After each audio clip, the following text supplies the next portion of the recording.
국민 여러분 안녕하십니까? 국회의원 심재철입니다. 2018년 한 해 잘 보내셨는지요? 이제 2019년이 다가오고 있습니다. 새해가 밝아오는데 2019년 여러분의 살림은 좀 나아지실지 모르겠습니다. 2019년의 경제 과연 어떻게 풀려나갈까요? 아마 현 정부의 소득주도 성장은 계속될 것 같습니다. 소득주도 성장, 현 정부의 대표적인 경제 정책입니다. 소득이 성장을 이끈다라는 게 이 소득주도 성장의 가장 핵심적인 개념인데, 소득은 성장의 결과물일 따름입니다. 소득이 성장을 이끈다는 것은 말이 되지 않습니다. 소득주도 성장은 경제 상황을, 경제를 일으키기 위해서는 소비가 돼야 되는데 왜 소비가 안 되느냐? 돈이 없어서 소비를 못한다. 따라서 돈을 주자. 결국 소득이 올라가면은 그것이 소비로 연결이 되고 이 소비가 다시 또 물건을 만들어내기 위한 생산과 투자로 연결이 돼서 이렇게 돌아갈 것이다. 라는 이런 논리에 기반하고 있습니다. 그러나 여기서 가장 핵심은 포인트는 첫 출발인 소득, 그 소득은 어디서 어떻게 나옵니까? 소득을 올리기 위해서 결국은 세금을 갖다 주는 수밖에 없는 것이죠. 자, 그런데 세금이 공짜로 나옵니까? 아닌 것이죠. 그래서 모든 경제 성장의 첫 출발은 성장입니다. 성장을 해야 소득이 생깁니다. 다시 말해서 소득은 성장의 결과물입니다. 그런데도 소득을 맨 앞에 놓고 소득을 높여야 성장이 이끌어질 수 있다라는 소득주도 성장, 이건 잘못된 접근입니다. 그래서 주류 경제학에서는 전혀 취급이 되지 않습니다. 이른바 비주류 이론일 따름인 것이죠. 전 세계 어디에도 이 소득주도 성장을 국가 경제정책으로 채택한 나라는 단 한 곳도 없습니다. 소득주도 성장은 분배 정책입니다. 그렇기 때문에 국가의 성장 전략으로 채택한 국가는 없는 것이고, 부분적으로 구멍을 메꾸기 위한 부분적인 전략으로서만, 정책으로서만 채택이 되고 있는 것입니다. 이렇게 잘못된 접근 방식으로 대한민국 경제를 이끌어가고 있으니 경제가 살아나지 않는 것입니다. 대한민국의 소득주도 성장 3인방 홍장표 경제수석이었습니다. 지금은 소득주도 성장 특별위원장으로 옮겨가 있죠. 두 번째가 장하성 정책실장, 얼마 전에 그만뒀죠. 그리고 세 번째가 김상조 공정거래위원장. 이 소득주도 성장 정책의 3인방들은 현장 실무 경험이 전혀 없는 분들입니다. 단지 이론으로만 배웠던 대학 교수 출신들입니다. 현장 경제를 전혀 모르고 단지 이론으로서만 경제를 아는 분들이 대한민국 경제를 이끌어가는 가장 핵심들입니다. 우리 경제의 비극은 아마 여기에서 출발하고 있는지도 모르겠습니다. 소득주도 성장의 대표적인 정책, 그것이 바로 최저임금 정책이지 않습니까? 작년에는 6,470원, 올해는 7,530원, 내년에는 8,350원.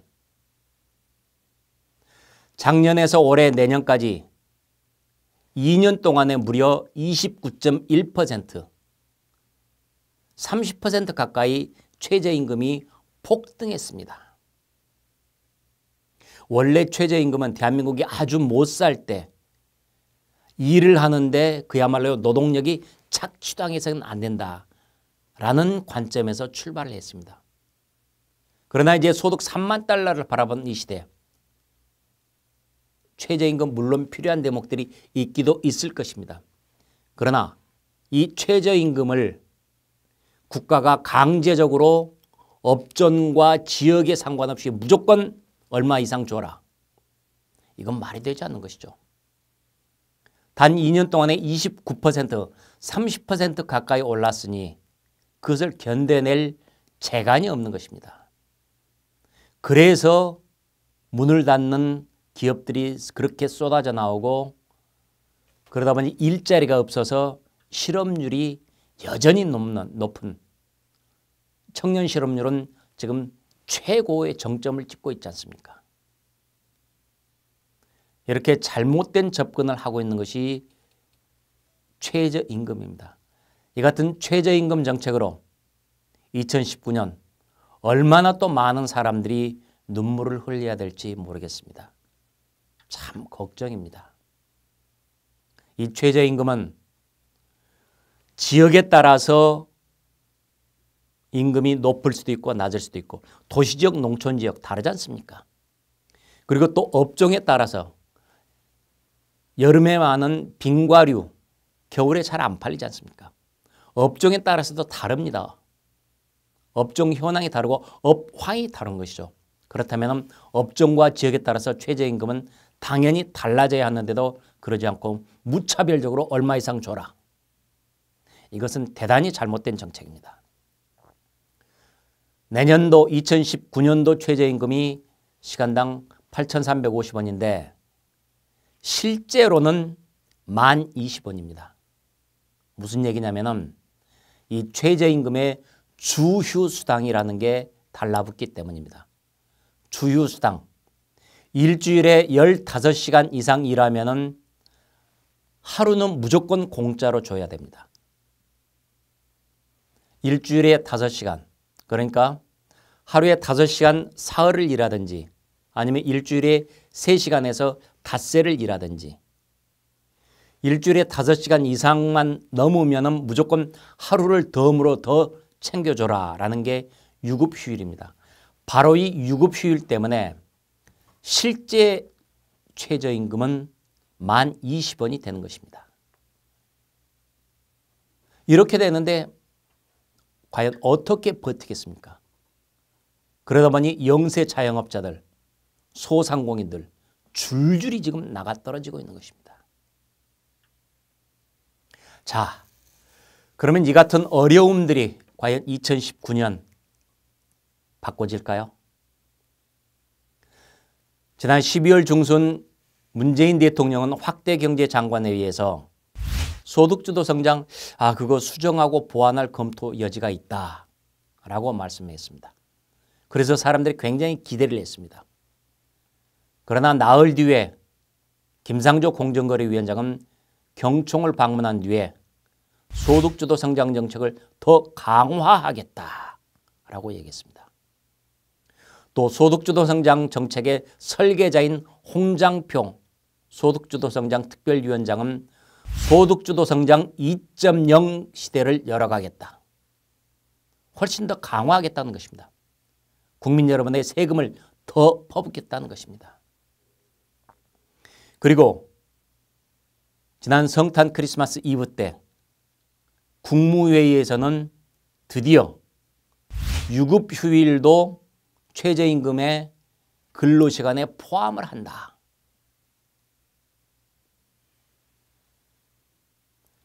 기대를 했다가 최악의 결정이 나온 것입니다.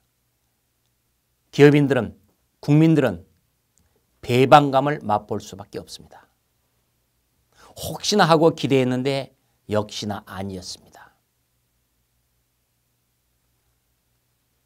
이처럼 국민들의 길을 꺾어 놓는 문재인 대통령의 정책, 잘못된 것입니다.